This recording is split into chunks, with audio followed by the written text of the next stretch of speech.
ஜெயராம் வெங்கடேஷ் தான் பெட்டிஷனர். அதனால தான் இன்றைக்கி நாங்கள் அவரை இன்வைட் பண்ணோம்.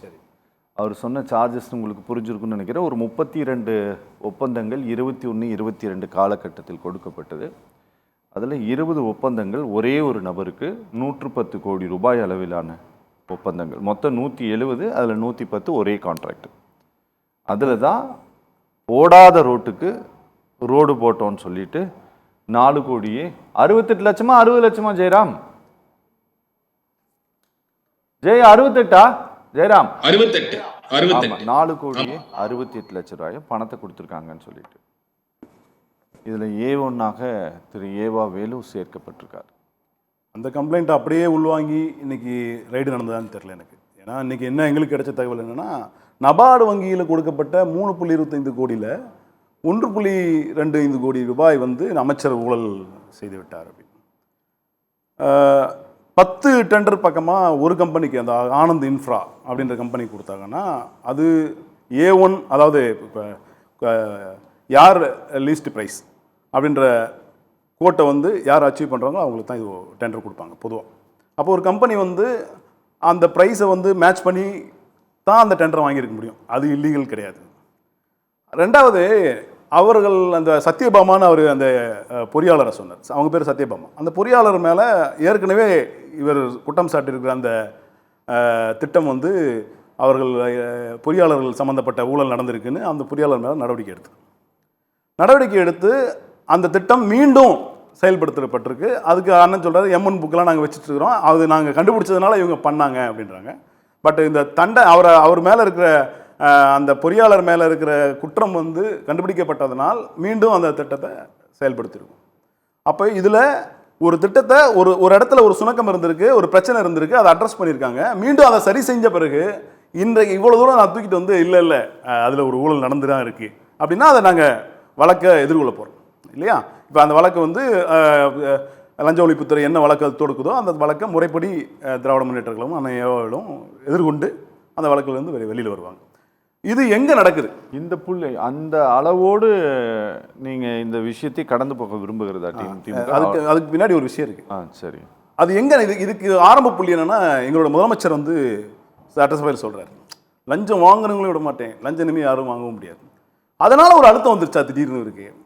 அதனால் ஒரு அழுத்தம் வந்து இந்த வழக்குக்கு வந்து இம்பார்ட்டன்ட் கொடுத்து நம்ம சொல்லிட்டோமே ஏதாவது ஒன்று செஞ்சாகணும் இவங்கள அப்படின்ற ஒரு அழுத்தத்துக்கு முதலமைச்சர் ஆட்பட்டு இதை ஒரு வழக்காக விசாரிக்க வேண்டும் என்று லஞ்ச ஒழிப்புத்துறை ஏவி விட்டிருக்கிறார். அப்படித்தான் நாங்கள் அதை பார்க்குறோம். முதலமைச்சர் வந்து இதில் ஒரு கட்டாயத்தின் பேரில் அவரை சுற்றி கேட்கப்படும் எல்லா கேள்விகளுக்கும் பதில் சொல்ல முடியாமல் தவிச்சிட்டு இருக்கிற அந்த நேரத்தில் அவர் சட்டசபையில் சொன்ன வார்த்தைக்கு ஒரு வடிவம் பொருள் கொடுக்கணும், பொருள் வடிவம் கொடுக்கணுன்றதுக்காக இன்றைக்கு அந்த லஞ்ச ஒழிப்புத்துறையை ஏவி இருக்கிறார். நாங்கள் சொல்கிறோம், மீண்டும் எங்களுக்கு எந்த வழக்காக இருந்தாலும் நாங்கள் எதிர்கொள்ள தயாராக தான் இருக்கோம். நாங்கள் மீண்டும் அதை சொல்கிறோம், அந்த திட்டம் பாதியில் நிறுத்தப்பட்டிருக்கு. அவருக்கு சொன்னபடி அந்த 4 பொறியாளர்களை வந்து இடைநீக்கம் செய்தாங்க, திருப்பி வந்தாங்க, ரிட்டையர் ஆகிட்டாங்க. அந்த திட்டம் மீண்டும் உங்கள் எம்என் புக்கில் நீங்கள் சொன்ன மாதிரி மீண்டும் அந்த திட்டம் செயல்படுத்தப்பட்டு முடிக்கப்பட்டிருக்கு. அப்போ அந்த திட்டமே வரல, ரோடே காணோம் அப்படின்றதெல்லாம் இது யாரோ ஒருத்தரோட குரலா இல்லை யாரோ ஒருத்தரை சாட்டிஸ்ஃபைட் பண்ணுறதுக்கான ஸ்டேட்மெண்ட்டாக தான் என்னால் இதை எடுத்துக்க முடியும். ஓகே, அதனால் இதோட நிற்க போகிறது கிடையாது. முதலமைச்சர் அடுத்தடுத்து திராவிட முன்னேற்ற கழகத்தை எப்படியெல்லாம் அமைப்பு ரீதியாக பலவீனப்படுத்தணும், அவர்களுக்கு எப்படியெல்லாம் ஒரு களங்கம் கற்பிக்கணும், அந்த வேலையில் இன்றைக்கி தாவேக்கா இறங்கியிருக்கு. அது அவருக்கு நல்லாவும் தெரியும், ஒரு விஷயத்தை டைவெர்ட் பண்ணுறது எப்படி. அவருக்கு இன்றைக்கி அவர் கொடுத்த வாக்குறுதிகளை நிறைவேற்ற முடியாமல் சிக்கி தவிச்சிட்டு இருக்கிறார். ஒரே கரண்ட் கட்டாக இருக்குது, அதுக்கு பதில் சொல்ல முடியல. எல்லா பக்கமும் இன்னல்களை சந்திக்கிறதுனால அவர் என்ன பண்ணுறாருன்னா, இது எல்லாம் காரணம் திமுக போன ஆட்சியில் செஞ்ச ஊழல்.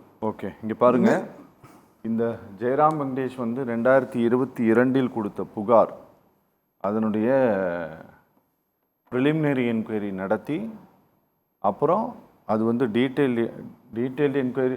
ஜெயராம், இதில் டீட்டெயில்டு என்கொயரி நடத்தப்பட்டதா? இல்லை, என்கொயரியே நடத்தல.